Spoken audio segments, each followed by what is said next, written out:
ఇలాంటి మరెన్నో వీడియోలు చూడడానికి like, share, subscribe and comment.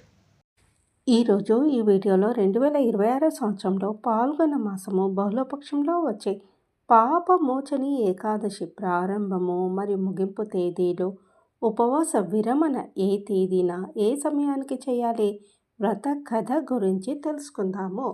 Papamochani Ekadashi అనేది పాల్గొన మాసము బహుళపక్షంలో వచ్చే ఏకాదశి. ఇది అమావాస్యకు ముందు వచ్చే అత్యంత పవిత్రమైన ఏకాదశి. దీని పేరులోనే ఉన్నట్లుగా ఇది మనిషి తెలిసి కానీ తెలియక కానీ చేసిన సమస్త పాపాలను మోచనం అనగా తొలగించడం చేసే శక్తి కలిగిన రోజు. హిందూ పురాణాల ప్రకారము ఈ ఏకాదశి వ్రతాన్ని ఆచరించడం వల్ల 1000 సంవత్సరాల తపస్సు చేసినంత పుణ్యము, అశ్వమేధ యాగం చేసినంత ఫలితం లభిస్తుందని చెప్తారు. బ్రహ్మహత్య, పాతకం వంటి ఘోరమైన పాపాలు కూడా ఈ వ్రత కథ ప్రభావం వల్ల నశిస్తాయని భవిష్యోత్తర పురాణంలో శ్రీకృష్ణుడు ధర్మరాజుకు వివరించారు. ఈ రోజున శ్రీ మహావిష్ణువును చతుర్భుజ రూపంలో పూజించడం వల్ల మానసిక ప్రశాంతత, అపమృత్యు భయాల నుండి విముక్తి కలుగుతుంది.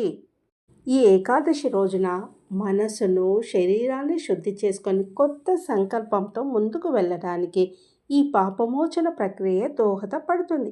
ఏకాదశి రోజున అన్నం తినకూడదు. పండ్లు, పాలు లేదా నీటితో ఉపవాసం ఉండడం ఉత్తమం. ఉదయాన్నే స్నానం చేసి విష్ణుమూర్తికి పసుపు రంగు పుష్పాలు, తులసి దళాలు సమర్పించాలి. విష్ణు సహస్రనామ పారాయణం చేయడము అత్యంత శ్రేయస్కరము. ఏకాదశి రాత్రి వీలైనంత వరకు నిద్రపోకుండా దైవ నామస్మరణ చేయడం వల్ల అనంతమైన పుణ్యం లభిస్తుంది. మరుసటి రోజు అనగా ద్వాదశి ఉదయం స్నానం చేసి దానం ఇచ్చిన తర్వాతే ఆహారం తీసుకోవాలి. 2026 సంవత్సరంలో పాపమోచని ఏకాదశి మార్చి 14వ తేదీన వచ్చి 15వ తేదీ వరకు ఉంటుంది. శ్రీ విశ్వావసు నామ సంవత్సరము, పాల్గొన మాసము, శిశిర ఋతువు, ఉత్తరాయణము. ఏకాదశి తిథి ప్రారంభము 14వ తేదీ మార్చి 2026 శనివారం ఉదయము 8:10 ప్రారంభమై 15వ తేదీ మార్చి 2026 ఆదివారం ఉదయము 9:16 ఏకాదశి తిథి ముగుస్తుంది. పారణ సమయము 16వ తేదీ మార్చి 2026 సోమవారం ఉదయము 6:30 నుండి 8:54 వరకు. పాపమోచని ఏకాదశి వ్రత కథ గురించి తెలుసుకుందాము. ఈ కథ చాలా ఆసక్తికరంగాను మరియు శక్తివంతంగాను ఉంటుంది. ఈ కథను వినడం వల్ల లేదా చదవడం వల్ల అశ్వమేధ యాగం చేసినంత పుణ్యం లభిస్తుందని భవిష్యోత్తర పురాణం చెప్తుంది.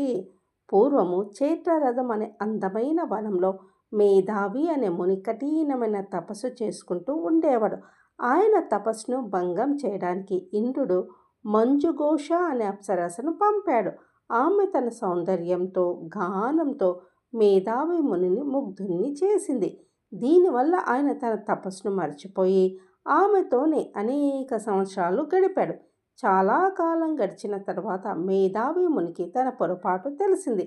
తన తపస్సు అంతా నశించిందని, తాను మోహంలో పడిపోయానని గ్రహించి తీవ్రమైన పశ్చాత్తాపానికి గురయ్యాడు.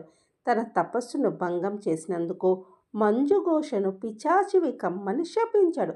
శాపం పొందిన మంజుఘోష భయంతో వణికిపోతూ తనను క్షమించి శాప విముక్తి ప్రసాదించమని మునిని వేడుకుంది.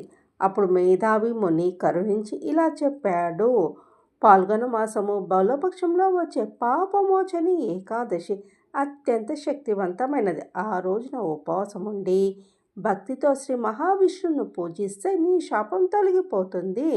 మంజుఘోష ఆ వ్రతాన్ని అత్యంత నిష్ఠతో ఆచరించి పిశాచి రూపం నుండి విముక్తి పొంది తిరిగి దేవలోకానికి వెళ్ళింది.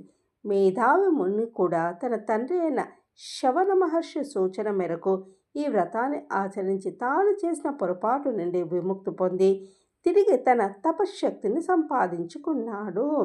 మనిషి తెలియక చేసే పొరపాట్ల వల్ల కొన్నిసార్లు జీవితంలో అడ్డంకులు ఎదురవుతాయి. ఈ వ్రతం అటువంటి అడ్డంకులను తొలగిస్తుంది. ఈ ఏకాదశి నాడు విష్ణువును కొలిచిన వారికి గత జన్మల పాపాలు కూడా హరించుకుపోతాయి. పాపమోచని ఏకాదశి నాడు చేయవలసిన పనుల గురించి తెలుసుకుందాము. బ్రహ్మముహూర్తంలో ఉదయం నిద్రలేచి స్నానం చేసి శుభ్రమైన బట్టలు ధరించాలి. ఇంటి ప్రార్థనా స్థలాన్ని శుభ్రం చేసి విష్ణు విగ్రహాన్ని లేదా చిత్రపటాన్ని ప్రతిష్ఠించాలి. దీపము, ధూపము, పువ్వులు, తులసి ఆకులు మరియు పంచామృతంతో పూజించాలి. ఓం నమో భగవతే వాసుదేవాయ అనే మంత్రాన్ని పఠించాలి.